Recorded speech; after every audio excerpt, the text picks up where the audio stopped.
Hello. Hello. હા હિતેશભાઈ. હા જી. હા હું સુરતથી બોલું છું વિજય કરીને. મેં તમારા યુટ્યુબમાં વિડીયા જોયા છે ને, બરાબર.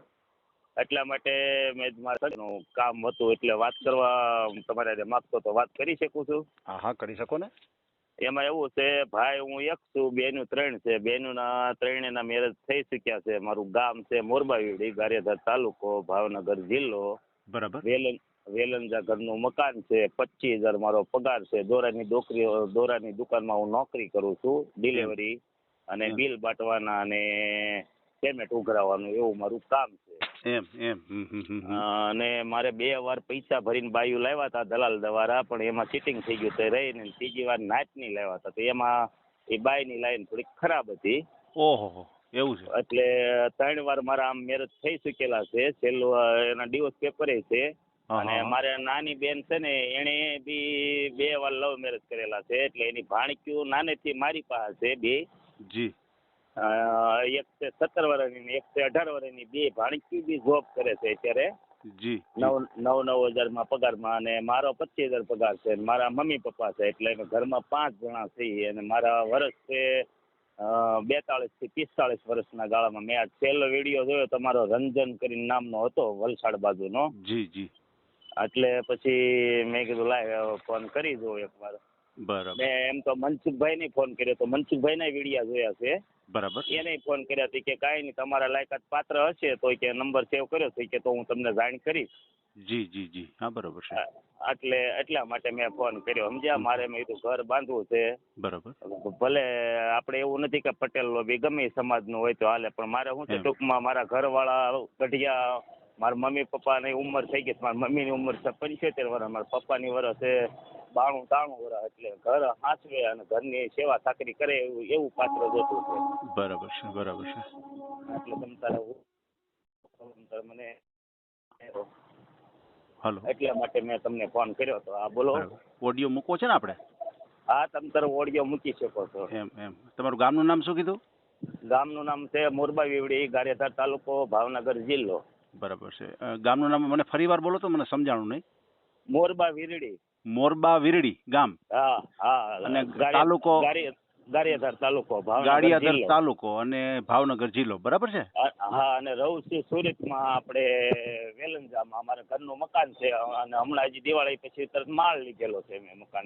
બરાબર છે. વેલંજામાં હું એક સુરત. જ છું. હા હા. સુરતમાં વેલંજામાં રહ્યો છો, બરાબર ને? હા, વેલંજા રહું છું. બરાબર છે. હાજી હાજી. તમારા પરિવારમાં શું કીધું તમે? કેટલા ભાઈ કેટલા બેન? ભાઈઓમાં હું એક જ છું. બેનું 3 છે. 3 બેનું ઘરે બારે છે. પણ જે નાની બેનની 2 ભાણકીઓ છે, એ નાનેથી મોટી થયું મારા ઘરે. અને એના મમ્મી પપ્પા જોડે જવા માંગતું નથી. જી જી. અને એના એકના 17 વર્ષ છે, એકના 18 વર્ષ છે. 2 જોબે કરે છે.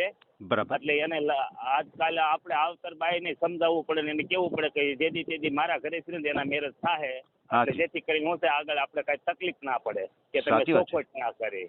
સાચી વાત છે. તમે કયા સમાજમાંથી છો? હું પટેલ, લેવા પટેલ છું. અચ્છા, લેવા પટેલ. કોલડિયા અટક છે મારી. કોલડિયા કે કોરડિયા? કોલડિયા. કોલડિયા અટક છે તમારી. બરાબર છે. તમારું આખું નામ બોલો જી. વિજયભાઈ દેવચંદભાઈ કોલડિયા. વિજયભાઈ દેવચંદભાઈ કોલડિયા. બરાબર ને? બરાબર છે. અને તમારી ઉંમર કેટલી કીધી? ઉંમર મારી 7 તારીખ 6ઠો મહિનો 1980 ની સાલ. એટલે લગભગ 42 થી 45 ના ગાળામાં હશે મારી. લ્યો ને. 7/6/1980. બરાબર ને? હા બરાબર. 44 વર્ષ થયા તમારા? હા બસ, એટલે તો મેં કહું 42 થી 45 ના ગાળામાં મારા 44 વર્ષ ને 10 મહિના. બરાબર? હાજી. હાજી. બરાબર છે. બરાબર છે. બહુ સારું વાત છે. મેં તમારા વિડીયા 2-3 જોયા ને, એટલે મને એવું લાગ્યું. એટલે મેં લાઈવ સંપર્ક કરવા દે એટલે મેં તમારો સંપર્ક કર્યો છે. હાજી. તમે બધા સંબંધ કરાવો છો, કોઈને વાંધા વહતી હોય તો એ સુધારાવો છો. એટલે પછી મેં કીધું લાય મને કરવા દે. કદાચ મારા નસીબમાં હોય, તમારા હાથે રેખા હોય તો કદાચ થાય છે. પાછળ અવાજ શેનો આવે છે? એમાં એવું છે, હું ચાલુ ગાડીએ છું, રોડે છું. એટલે ઓહો, જરાક ઊભી રાખીને વાત કરો ને, તો કારણ કે અવાજ આવશે ને તો વ્યવસ્થિત સાંભળવાની કોઈને મજા નહીં આવે. એટલા માટે. હા. ના, ઊભી રાખી દઉં. હાજી. અને તમે કેટલું ભણેલ ગણેલ છો? હું 8 ધોરણ ભણેલો છું. અચ્છા. 8 ભણ્યા છો? હા, 8 પાસ છું. 8 પાસ છો. બરાબર. હા. પછી અત્યારે કામ શું કરો તમે? કામ દોરાની દુકાનમાં નોકરી કરું છું, 25,000 પગાર છે. આપણે ગાડી ઉપર દોરાની કોકડા આવે ને સિલાઈ મશીનના, મોટા અચ્છા. મશીનના, એમ્બ્રોઇડરીના, એ અચ્છા, કોણ અચ્છા. દેવા જવાનું, બિલ બાંટવાના, ને મહિને પૂરો થાય એટલે બિલનું પેમેન્ટ ઉઘરાવવાનું, એવું મારું કામ છે. એમ એમ એમ સમજાઈ ગયું એ રીતનું તમારે હોય. 25,000 પગાર છે, બરોબર છે. આ 25,000 પગાર છે મારો. સમજાઈ ગયું. પછી સુરતની અંદર તમારા ઘરના મકાન છે? સુરતમાં નથી, વેલંજા છે. અચ્છા. વેલંજા એટલે કેટલું નજીક કામરેજ. થાય સુરતથી? આપણે કામરેજ લાગે 15 કિલોમીટર થાય. આ સમજાઈ ગયું. એટલે ટૂંકમાં એક પ્રકારનું ગામ જ છે સુરતની બાજુનું, બરાબર ને? હા, ગામડું જ કહેવાય, વેલંજા ગામડું જ વેલંજા કહેવાય. ગામ, કઈ વાંધો એને નહીં. એટલે અમારે કામરેજ તાલુકો લાગે. જી. અને વેલંજામાં મકાન છે એ કેટલા રૂમ વાળું છે? 12-36 નું છે, 2 રૂમ, રસોડું અને આગળ પાછળ જગ્યા. ઉપર મેં મોટો 17x12 નો હોલ કર્યો છે, અને બાકીની જગ્યા છે એમાં પતરા નાખીને કમ્પ્લીટ કરી નાખ્યું છે. બરોબર છે. હવે અત્યારે તમારે રસોઈ પાણીમાં કોણ ભાણીબા બનાવે? કોણ બનાવે રસોઈ? મારી ભાણકી કરે છે, એમ. અને મારા મમ્મી થી તો કામ નથી થતું. એને અચ્છા. શ્વાસનો પ્રોબ્લેમ છે, પગનો અચ્છા. તકલીફ છે. મારા પપ્પાને દિયાસમાં પછી હૂજતું નથી, અચ્છા. અને ઉંમર થઈ ગઈ એટલે યાદ શક્તિ ઓછી રહે, જી. એવું પોઝિશન છે. હા, બરોબર છે. એટલે ભાણીબેન રસોઈ બનાવે છે અને હા, એ મમ્મીને ટિફિન લઈને અમે બધા હારે વહી જાય કામે, હું અને એમ. મારી 2 ભાણકીઓ, અને પછી અચ્છા. સાંજે આવીને પાછા ભાણકી બનાવી નાખે, અમે ખાઈએ બધા. અચ્છા. બેનું શું કામ શું કરે? એ આપણે શો પીસ ના રમકડા આવે ને, ઓલા બળદગાડા ને એવું બધું, ગલ્લા ને એવું બનાવવા જાય છે. એમ, મોટા એમ. વરાસ આવે છે. વાહ. હા, બરોબર. 9,000 પગાર છે એના. એમ. સારું. હા. બહુ સારું. આપણે જે તમારું ગામ છે હા. ત્યાં કઈ જમીન કે એવું કઈ ખરું ગામડે? નહીં, ગામડે આપણે કાંઈ પ્રોપર્ટી નથી. જમીનમાં જે હું નાનો એવો હતો તે ભાઈઓ ભાગ પાડ્યા એટલે એ દેવામાં વહી ગયા, અને મકાન અચ્છા. હતું તો એ અમે રહેતા નહોતા, પડી ગયું. પછી અમારે કાંઈ જરૂર નહોતી એટલે પછી અમે કાઢી નાખ્યું. ગામડે મારે કાંઈ નથી. જે કાંઈ છે એ 12-36 નો અહીંયા ગાળો છે મારે. અચ્છા. મિલકતમાં આપણી પાસે એ છે, બીજું કાંઈ છે નહીં. બીજું કઈ છે નહીં. હા, બરોબર છે. હા, અને એમાંય મારે તમને સેવી વાત કરું, મેં લોકડાઉનમાં એ મકાન ઘરનું લીધું હતું. મારે 10 લાખમાં આવ્યું હતું, અને 2 લાખની ખર્ચો કર્યો, 12.5 માં થયું. પાછું હમણાં માળ લીધો એટલે 5 લાખની લોન છે મારે. એમાં મારે સબસિડી આવતા અત્યારે 3 લાખ જેવું, 3-3.5 જેવું છે, અને 2 લાખ આ માળ લીધો એટલે માથે, એટલે 5 લાખ જેવું માથે છે. જે છે એવી સત્ય વાત. થાય તો ભલે, ના થાય તો કઈ નહીં, આપણે એવું નથી. ના, સાચી વાત તમારી. પછી કાલ સવારે એમ કે હવે પગાર આવે છે 25,000 કેવો છો, તો આ ઘરે કેમ એટલો બધો આવતો નથી? પણ આપણે આરો લેણું કાપવાનું હોય ને, એટલે આપણે શું છે, સાદું સિમ્પલ માણસ જોઈએ છે. ઘરની મજબૂરી સમજે ને ઘર હાલે ને એવું. ચોક્કસ. એવું છે. હવે તમારી અત્યારે 44 વર્ષની ઉંમર છે, બરોબર છે? એટલે તમારા સગાઈ કે લગ્ન તો એવું થયા નથી ને અગાઉ ક્યારે? નહીં, પેલા કરેલા હતા. કહું છું તો ખરો, મારે 2 વાર ફૂલ ઓલા રેડીમેડ પછી દલાલ દ્વારા લાવ્યા હતા, અને ત્રીજી વાર નાચની લાવ્યા હતા. એમની તો પહેલી વાર તમે દલાલ દ્વારા લાવ્યા હતા એ કેટલા રૂપિયા તમે ભર્યા હતા? એક વાર 2.5 લાખ ભર્યા હતા, અને બીજી વાર લાવ્યા ને એ 1.5 ભર્યા હતા. ટોટલ 6 લાખ બગાડ્યા મેં એમાં. ઓહો, તો એમાં શું બન્યું? શું એમાં એવું હતું, પેલી બૈરી લાવ્યા ને એ મારે 1.5 વર્ષ રહે, એટલે 1.5 વર્ષ લગી દલાલ નો આવરો જાવરો રહેતો હતો. 4 દલાલ હતા. આપણે સુરત માંથી જ લાવ્યા હતા, કિનરી ટોકીઝ ની સામે, સારા દરવાજાથી. એમ. તો તઈ મારી રૂમ હાલતી હતી અમદાવાદ.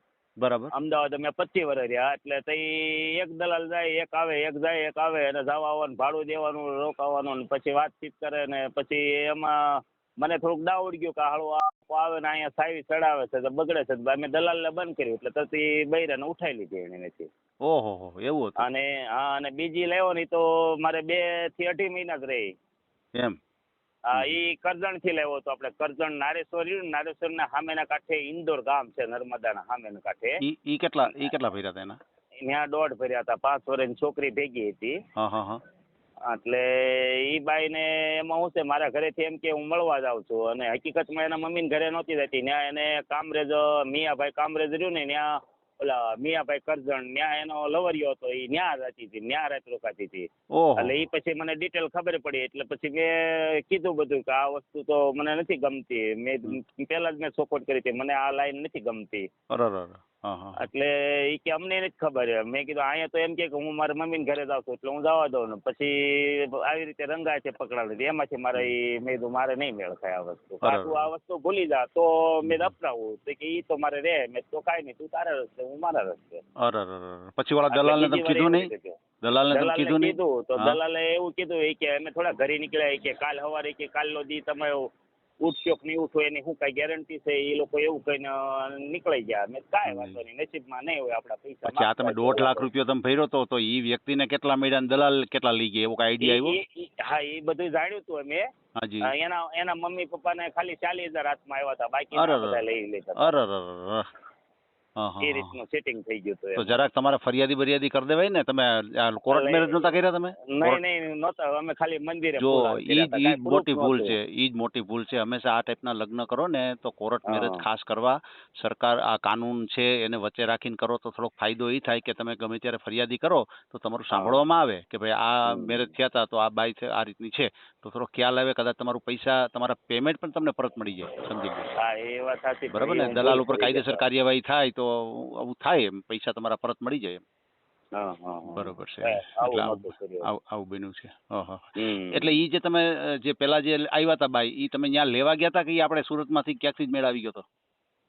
એમાં એવું હતું, હું અમદાવાદ જે નોકરી કરતો ને, જે જગ્યાએ શેઠ ની નોકરી કરતો ને, એ શેઠ ના હગા કાકા જ દલાલું કરતા હતા. અચ્છા. એટલે એ શેઠે જ વાત આવી હતી. એટલે એ કે ભાઈ તારું ઘર બંધાતું હતું કે પૈસા થી કે આજ નહીં કાલ રળી લેવો. એને શું છે, મારા મમ્મી પપ્પા ઉપર દઈ આવી હતી કે કામ નથી થતું, કે એને કામ ઉતરી જાય ને એમ. એટલા માટે અમે કર્યું હતું. પછી આ વહી ગઈ પછી તમે કીધું નહીં એને કે ભાઈ આ પૈસા મારા ગયા ને? કરી વાત. તો પછી કે એને બિચારે એની રીતે મહેનત કરી હતી. એ કે આ વસ્તુ રોંગ છે, કે અમે ક્યાં કાઢી મૂકી, કે એની ભૂલ થતી કે તમારે પગડિયા દઈ ને. એટલે પછી એકાબીજે કદાચ નાહી બાનો મળ્યા. કોઈ ગેરંટી ન હોય. તમે સમાજ ની લાવો 5 લાખ બગાડો, ન આલ્યું તો કે તમને હું સમાજ 5 લાખ આપવાના છે એમ. એવું બધું મેં ભાઈ જવા જો, આપણે માથાકૂટ નથી કરવી. આપને માથાકૂટ થી થોડો મને ઇન્ટરેસ્ટ નથી. ચાલો ભલે, કાંઈ વાંધો નહીં. તમે મને તમારો ફોટો મોકલી દો, આપણે તમારો ઓડિયો જરૂર મૂકશું. કોઈ સારામાં સારું તમને પાત્ર મળી જાય આપણી ચેનલ દ્વારા એવી આપણે અપેક્ષા રાખીએ. બરાબર છે? ભલે, કાંઈ વાંધો નહીં. આ નંબરમાં તો વોટ્સઅપ કરી દો ને તમે. હાજી, મને આજની તારીખમાં કરાવી દો. બરાબર? હાલો, આગળ જ કરી દો. હાલો. હા ભલે, કાંઈ વાંધો નહીં ભાઈ. એ સારું. હાલો. હાજી. આ ઓડિયો તમે પૂરેપૂરો જોયો હોય તો અમારી ચેનલને લાઇક, શેર અને સબસ્ક્રાઇબ કરો. બાજુમાં રહેલ ઘંટડીના બટનને પ્રેસ કરો, ઓલ સિલેક્ટ કરો, જેથી કરીને તમને નવા વિડીયો મળતા રહે. મિત્રો, શેર જરૂર કરજો જેથી કરીને આ વ્યક્તિને એની પસંદગીનું પાત્ર મળી રહે. પાછા મળશું એક નવી બાયોડેટા લઈને. જય શ્રી કૃષ્ણ.